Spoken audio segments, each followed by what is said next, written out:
دوستو،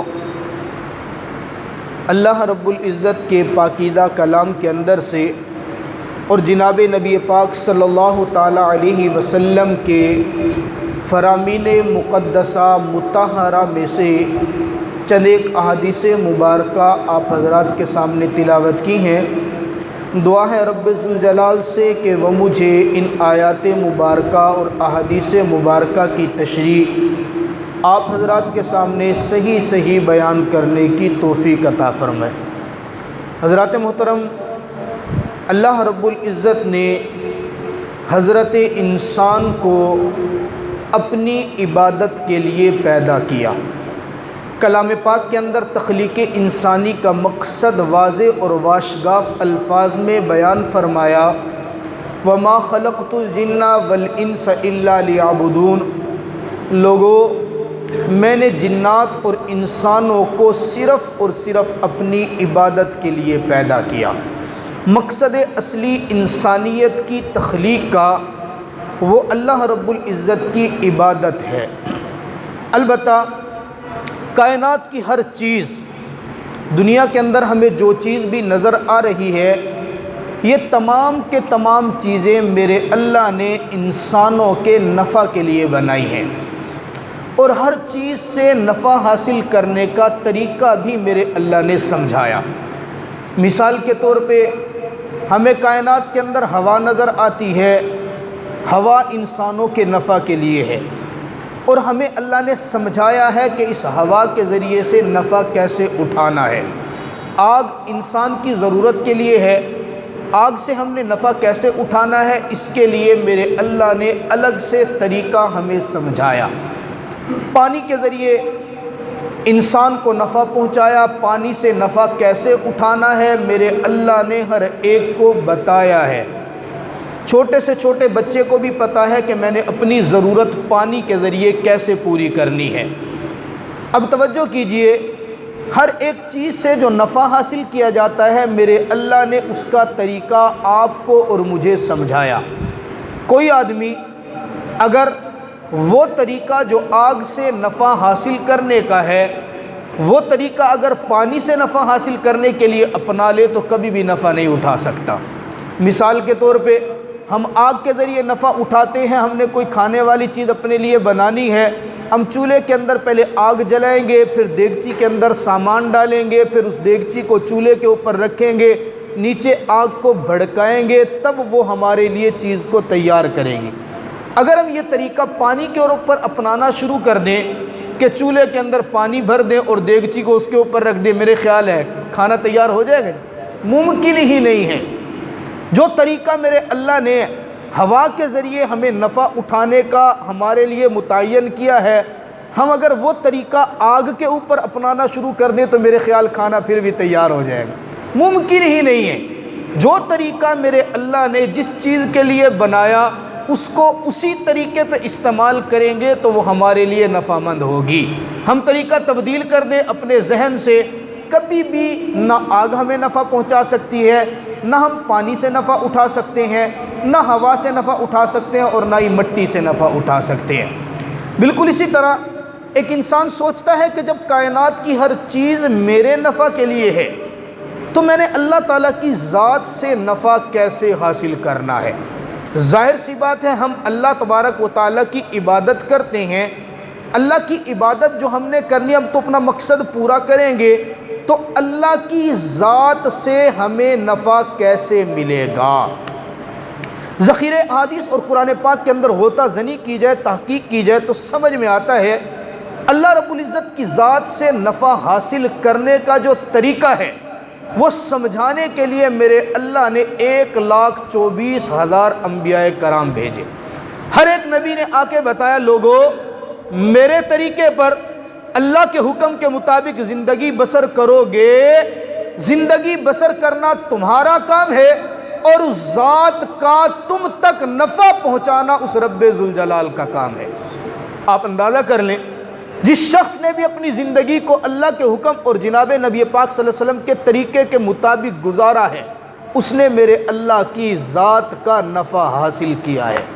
اور جس نے اللہ کے حکموں کے مطابق پیغمبر کی شریعت، پیغمبر کی طریقے، پیغمبر کی سنت کے مطابق زندگی نہیں گزاری، ایسے شخص نے دنیا کے اندر اللہ کی ذات کا نفع نہیں اٹھایا، پھر نہ دنیا میں نفع ملا اور نہ ہی کل اس کو آخرت کے اندر میرے رب کی رضا ملے گی۔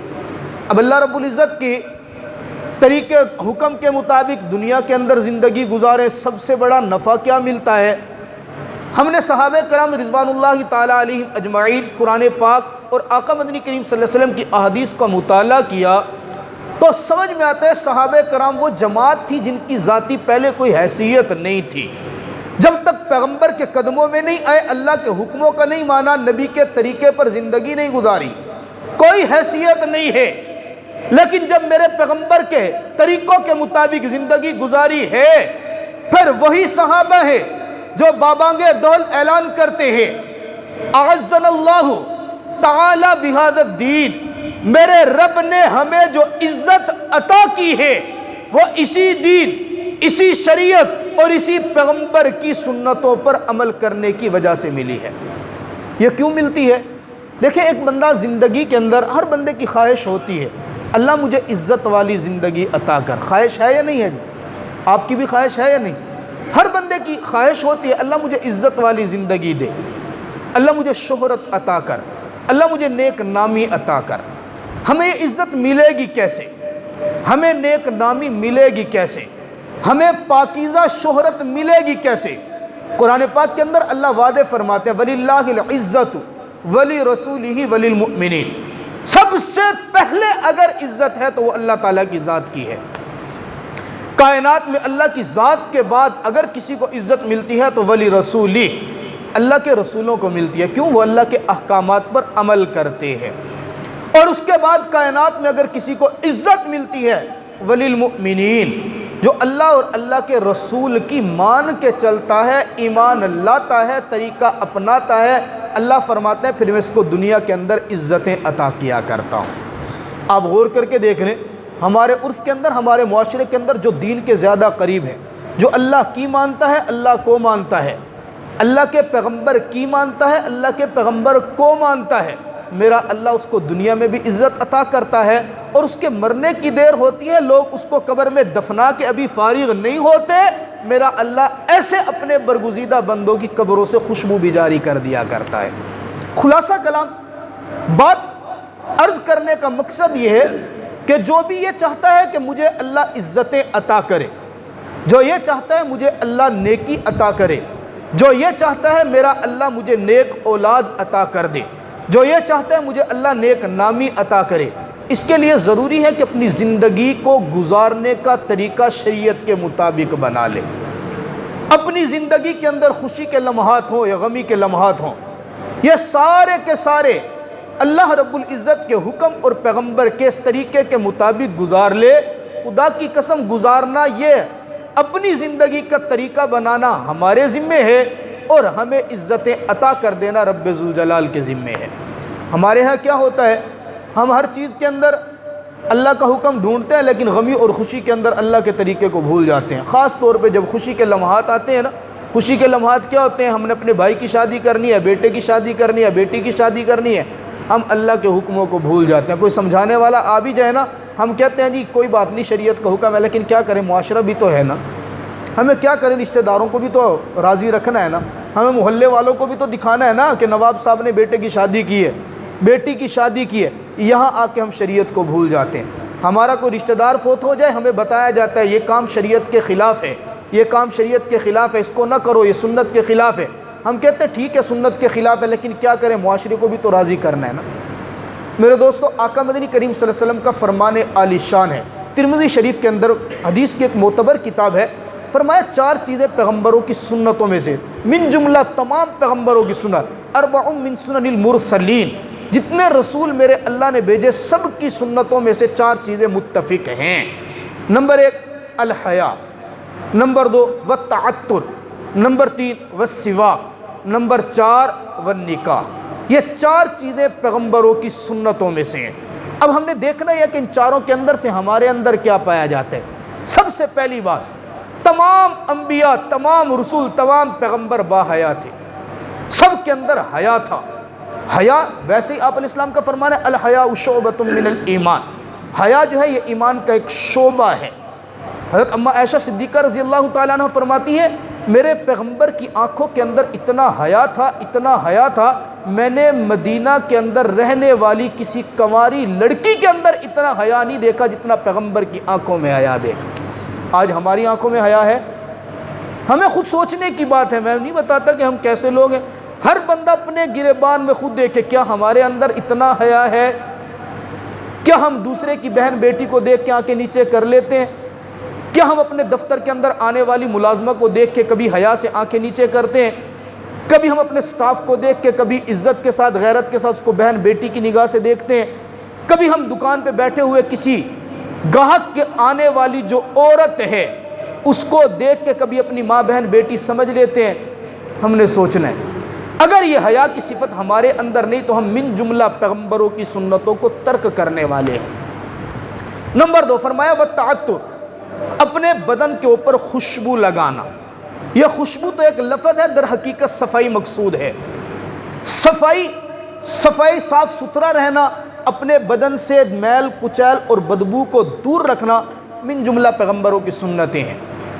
اب صفائی ایک ظاہری صفائی، ہم اپنے بدن کو صاف رکھیں، کپڑوں کو یہ تو شریعت کے احکامات کے اندر سے نا واضح طور پر حکم ہے۔ آپ مجمع کے اندر جمعے کی نماز پڑھنے کے لیے آ رہے ہیں، غسل کر کے آئیں، بدن کو صاف ستھرا کر کے آئیں، اس نیت سے صاف ستھرا کریں کہیں میرے پاس بیٹھنے والے کو میرے بدن سے پسینے کی بدبو نہ آئے۔ آپ نے حدیث مبارکہ نہیں سنی کہ مسجد کے اندر نماز پڑھنے کے لیے ہو تو کچا پیاز کھا کے نہ ہو؟ کیوں؟ آپ کچا پیاز کھا کے آئیں گے تو منہ سے بدبو ہوگی تو ساتھ والے نمازی کو تکلیف ہوگی، اور مسلمان کو تکلیف پہنچانا یہ حرام ہے۔ فرمایا صفائی ستھرا، ایک ظاہری صفائی ہے، ایک باطنی صفائی۔ باطنی صفائی کی ہے اپنے دل کو مسلمان کے کینے سے، بغض سے، عداوت سے، نفرت سے، حسد سے خود کو پاک رکھنا، اپنے سینے کو صاف رکھنا، یہ بھی تمام پیغمبروں کی سنت ہے۔ کوئی پیغمبر آپ ایسا نہیں دکھا سکتے کہ جس کے دل کے اندر کسی مسلمان، کسی ماننے والے کے بارے میں کینہ ہو، بغض ہو، عداوت ہو، حسد ہو۔ کیا ہم دیکھ سکتے ہیں اپنے دل کے اندر؟ کیا ہمارے دل ایسے ہیں؟ ہم نے خود پہ غور کرنا ہے۔ نمبر 3 فرمایا والسواک، مسواک کرنا تمام پیغمبروں کی سنت ہے۔ آپ علیہ السلام فرماتے ہیں مسواک یہ ایک عظیم دولت۔ فرمایا مجھے اگر اپنی امت کے اوپر بوجھ کا خوف نہ ہوتا، اگر اپنی امت کے لوگوں کے اوپر بوجھ کا خوف نہ ہوتا تو میں مسواک کرنا ان کے لیے فرض قرار دے دیتا۔ اور فرمایا جس نے مسواک کے ذریعے سے نماز پڑھی، ایک آدمی ہے جس نے مسواک نہیں کیا، وضو کیا، نماز پڑھ لی، ایک وہ شخص ہے جس نے مسواک کر کے نماز پڑھی۔ فرماتے ہیں مسواک کر کے نماز پڑھنے والے کو عام نماز پڑھنے والے سے 70 گنا میرا اللہ ثواب عطا کرتے ہیں۔ کتنی دیر لگتی ہے؟ 1 سیکنڈ۔ مسواک، لکڑی کی مسواک تازہ لی۔ پھر ہمارے معاشرے کے اندر ایک بات سمجھی جاتی ہے کہ مسواک کرنا صرف مردوں کے لیے سنت ہے، شاید عورتوں کے لیے سنت نہیں میرے دوستو، جس طرح مردوں کے لیے مسواک کرنا سنت ہے اسی طرح عورتوں کے لیے بھی مسواک کرنا سنت ہے۔ اور آقا مدنی کریم صلی اللہ علیہ وسلم فرماتے ہیں جو آدمی یہ چاہتا ہے کہ میرے گھر والوں میں زنا کا دروازہ نہ کھلے، توجہ کرنا حدیث مبارکہ کے الفاظ پہ، جو آدمی یہ چاہتا ہے کہ میرے گھر والوں میں زنا کا دروازہ نہ کھلے، وہ جب اپنی بیوی کے پاس جائے تو مسواک استعمال کر کے جائے، اس لیے کہ جب مسواک استعمال کر کے جائے گا تو منہ سے بدبو نہیں آئے گی، گھر والوں کو کسی اور کی طرف توجہ ہی نہیں ہوگی، ساری ضرورتیں جو یہاں سے پوری ہوں گی۔ آپ علیہ السلام جب گھر کے اندر آتے تھے نا تو گھر کے اندر داخل ہوتے مسکراتے ہوئے داخل ہوتے، سب سے پہلا کام یہ کیا کرتے تھے مسواک اٹھا کے اپنے دانتوں کے اوپر مسواک استعمال کرتے، پھر اپنے گھر والوں کے درمیان بیٹھتے کہیں میرے منہ سے بدبو نہ آ جائے۔ حالانکہ سوچیں پیغمبر خوشبو کا منبع ہوا کرتا ہے، پیغمبر کے تو بولو برات سے بھی بدبو نہیں آتی ہے، پیغمبر کا تو پسینہ بھی خوشبو والا ہوتا ہے، لیکن پیغمبر مسواک استعمال کر رہے ہیں اور بتا رہے ہیں۔ یہ اس لیے نہیں تھا کہ پیغمبر منہ کی بدبو زائل کر رہے ہیں، یہ اس لیے تھا کہ آپ کو اور مجھے تعلیم دے رہے ہیں کہ جب گھر والوں کے پاس جاؤ تو مسواک استعمال کر کے جاؤ۔ اور چوتھی چیز نکاح کرنا، یہ تمام پیغمبروں کی مشترکہ سنت رہی ہے۔ اور نکاح کو نکاح کے ذریعے کیا جائے۔ آپ علیہ السلام علماء کرام احادیث کے ذخیرے میں آپ دیکھیں فرمایا گیا کہ نکاح کو آسان کرو، زنا مہنگا ہو جائے گا، زنا سے لوگ بچنا شروع ہو جائیں گے۔ نکاح کو مشکل کرو گے، نکاح کو مہنگا کرو گے تو زنا سستا ہوتا چلا جائے گا۔ موجودہ معاشرے کے اندر کیا چیز سستی ہے، کیا چیز مہنگی ہے، ہر بندہ بہتر طریقے سے جانتا ہے۔ ہر بات کی وضاحت کر کے میرے خیال میں تحصیل حاصل کی خرابی ہوتی ہے۔ ہمارے معاشرے کے اندر بہت سارے گھر ایسے ہوتے ہیں جن گھروں کے اندر 4 5 بیٹیاں بچیاں وہ صرف اس لیے بیٹھی ہیں، بعض لوگوں کی تو مجبوری ہے، معاشرے کے اندر ایک گندی رسم چل پڑی ہے، جب تک جہیز نہیں ہوگا تو شادی نہیں ہوگی، جب تک لاکھوں کا جہیز تیار نہ کر لیا جائے، لڑکی والے پریشان ہیں، جہیز ہوتا نہیں ہے، لڑکے والے رشتہ لینے کے لیے۔ بعض والدین ایسے بھی میں نے دیکھے ہیں جن کے پاس جہیز دینے کی طاقت بھی ہے، ہمت بھی ہے، سارا کچھ ہے، شادیاں کیوں نہیں کر رہے ہیں؟ برابر کا رشتہ نہیں مل رہا۔ میری بیٹی پڑھی لکھی ہے، ٹیچر ہے، میری بیٹی ڈاکٹر ہے، تو میں نے ڈاکٹر کے ساتھ نکاح کرنا ہے۔ آپ علیہ السلام نے دیکھیں لڑکی کا رشتہ تلاش کرنے کا بھی ایک گر بتایا اور لڑکے کا رشتہ تلاش کرنے کا بھی ایک طریقہ بتایا۔ لڑکی کا رشتہ تلاش کرنا، آپ نے اپنے بیٹے کے لیے رشتہ تلاش کرنا ہے، احادیث مبارکہ میں آتا ہے بچے کا جب رشتہ دیکھو تو لڑکی کے اندر 4 چیزیں دیکھی جاتی ہیں عام طور پہ۔ حدیث مبارکہ کے الفاظ سمجھیں، تنکح المرأة لأربع لمالها ولجمالها ولحسنها ولدینها۔ لڑکی کے ساتھ عام طور پہ شادی کرتے ہیں بعض لوگ کہ مالدار بہت ہے، اس کے مال کی وجہ سے شادی کی جاتی ہے۔ بسا اوقات رشتہ قبول کیا جاتا ہے بیٹے کے لیے، خوبصورت بہت ہے، لڑکی معاشرے کے اندر بڑی خوبصورت، اس کی خوبصورتی کی وجہ سے شادی کرتے ہیں۔ اور کبھی کہا جاتا ہے نہ اس کا مال دیکھتے ہیں نہ جمال، بلکہ حسب و نسب دیکھا جاتا ہے، ایم پی اے کی لڑکی ہے جی، فلاں زمیندار کی لڑکی ہے، اس کا باپ بڑا نامور آدمی ہے، اس کی وجہ سے اس کے ساتھ شادی کر رہے ہیں۔ اور کبھی دیکھا جاتا ہے نہ مال دیکھتے ہیں نہ جمال دیکھتے ہیں نہ حسب دیکھتے ہیں، بلکہ اس کے دین کو دیکھا جاتا ہے، لڑکی بڑی نیک ہے، لڑکی بڑی اچھی ہے، خوبصورت ہے، خوبصورت نہیں بھی ہے تو خیر ہے، گھردار کو سنبھالنے والی ہے، بڑوں کا احترام کرنے والی ہے۔ آقا فرماتے ہیں فَاظْفَرْ بِذَاتِ الدِّينِ، یہ 4 چیزیں رشتے کے لیے ہوتی ہیں، لیکن تم اگر اپنا گھر بنانا چاہتے ہو، نہ مال کو ترجیح دو، نہ جمال کو ترجیح دو، نہ حسب و نسب کو ترجیح دو، ترجیح دینی ہے تو دین والی عورت کو ترجیح دو۔ آپ علیہ السلام نے طریقہ بتائیں۔ اچھا ہم ذخیر احادیث کے اندر غور، آقا میرے گھر کے اندر بیٹی ہے، میں نے اپنی بیٹی کا رشتہ کرنا ہے، میں داماد کیسا ڈھونڈوں، میں لڑکا کیسا تلاش کروں؟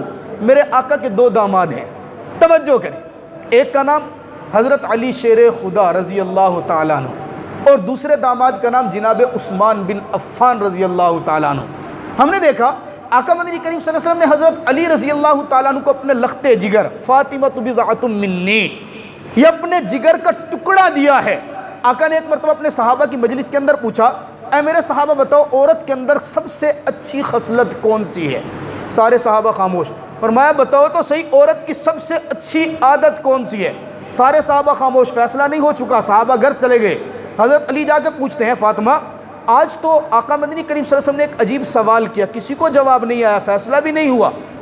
حضرت فاطمہ پوچھتے ہیں کون سا سوال؟ فرمایا آقا نے پوچھا کہ سب سے اچھی خصلت عورت کے اندر کیا؟ حضرت فاطمہ مسکرا کر فرماتی ہے جاؤ جا کے بتاؤ، عورت کی سب سے اچھی عادت کمال عورت میں یہ ہے نہ وہ کسی غیر محرم کو دیکھے نہ کوئی غیر محرم اس کو دیکھے، سب سے بہترین۔ حضرت علی آئے اور آ کر فرماتے ہیں آقا میں بتاتا ہوں عورت کے اندر سب سے اچھی عادت کون سی ہے۔ آقا پوچھتے ہیں بتاؤ کیا عادت ہے؟ فرمایا آقا نہ غیر محرم اس کو دیکھے نہ وہ غیر محرم کو دیکھے۔ آقا مسکرا کے فرمانے لگے یہ تو نے نہیں بتایا، بتا کس نے بتایا ہے؟ آقا گھر کے اندر گیا، آپ کی بیٹی فاطمہ نے بتایا۔ آقا مسکرا کے فرماتے ہیں فاطمہ کیوں نہ بتاتی؟ فاطمہ تو بضعۃ منی، فاطمہ تو میرے جگر کا ٹکڑا ہے۔ اب دیکھیں جگر کا ٹکڑا ہے، ہر بندے کی بیٹی جگر کا ٹکڑا ہوتی ہے، ہر شخص اپنی بیٹیوں سے پیار کرتا ہے۔ آقا نے اپنا جگر کا ٹکڑا حضرت علی کے گھر میں دے دیا، حضرت علی کی جھولی میں ڈال دیا۔ ذرا غور تو کریں کہ حضرت علی کے اندر کمال کیا تھا؟ کیا مال تھا؟ نہیں۔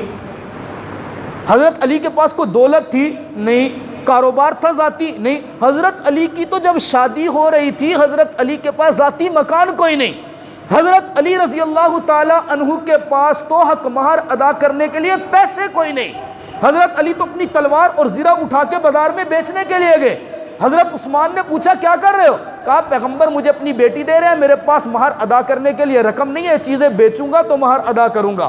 حضرت عثمان فرماتے ہیں 6 چیزیں مجھے دے دو، یہ پیسے لو، میں نے چیزیں خرید لی اور جا کر تم مہر ادا کرو۔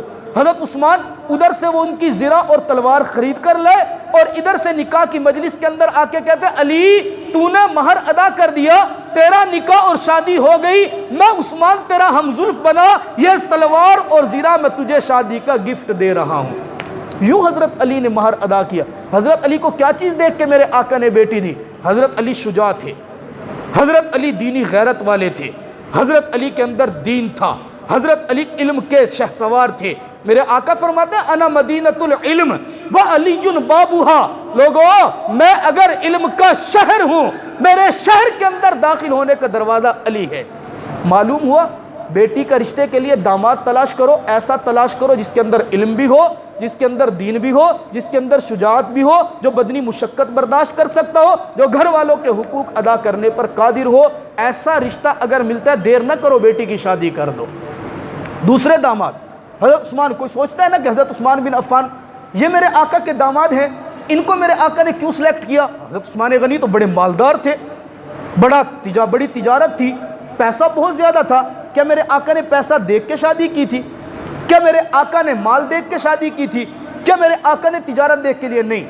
خدا کی قسم حضرت عثمان غنی رضی اللہ تعالیٰ عنہ کا معاشرے کے اندر اگر کوئی مقام اور شہرت تھا وہ ان کی حیا والی صفت مشہور تھی۔ تاجر بعد میں حیا پہلے، تاجر بعد میں حیا ایسا۔ میرے آقا مجلس کے اندر بیٹھے ہوئے، یوں پنڈلی کے اندر اوپر سے کپڑا ہٹا ہوا ہے، میرے آقا کو ملنے کے لیے ابو بکر آئے، میرے آقا پنڈلی سے کپڑا نہیں اتارتے۔ عمر آئے، پنڈلی سے کپڑا نہیں اتارا۔ علی آئے، پنڈلی سے کپڑا نہیں اتارا۔ تھوڑی دیر کے بعد میرے آقا کی محفل میں دروازے پہ دستک ہوتی ہے، آقا پوچھتے کون آیا؟ بتانے والے نے بتایا آقا آپ کا عثمان آیا ہے۔ آقا فرماتے ایک منٹ صبر کرو، یوں اپنا کپڑا ٹھیک کیا، پنڈلی سے کپڑا نیچے کیا، چادر کو سیدھا کیا، عثمان کو آنے دو۔ صحابہ نے پوچھ لیا آقا میں بھی تو آیا، کپڑا سیدھا نہیں کیا۔ عمر آیا، کپڑا سیدھا نہیں کیا۔ علی آیا، کپڑا سیدھا نہیں کیا۔ عثمان کی آمد پر کپڑا سیدھا کیوں کیا؟ میرے آقا جملہ ارشاد فرماتے ہیں اے میرے صحابہ میں اس عثمان سے کیوں نہ حیا کروں جس عثمان سے میرے اللہ کے فرشتے بھی حیا کرتے ہیں۔ بتا دیا اپنی بیٹی کا رشتہ دیکھنا ہے تو داماد ایسا تلاش کرو جس کی آنکھوں کے اندر حیا بھی ہو، جو خود ہی بے حیا بے غیرت ہو۔ پچھلے دنوں میں محلے کا نام نہیں لیتا، وہاں کا کیس ایک بنا، ایک داماد گھر کے اندر تھا، اپنی بیوی کو طلاق دی، سالی کو لے کر بھاگ گیا۔ جب بعد میں تحقیق کی گئی پہلے سالی کو لے کے بھاگا، سالی سے پہلے وہ اپنی ساس کے ساتھ غلط کاری کرتا رہا۔ اللہ تبارک و تعالیٰ معاف فرمائے۔ ایسے داماد کو سلیکٹ کرنے سے پہلے سوچا کریں، ایسے بندے کو دیکھنے سے پہلے۔ اب دیکھیے مالدار تو دیکھ لیا، تاجر تو دیکھ لیا، لیکن حیا ہی نہیں ہے تو اس کو گھر کے اندر آپ کیسے لے کر آئیں گے؟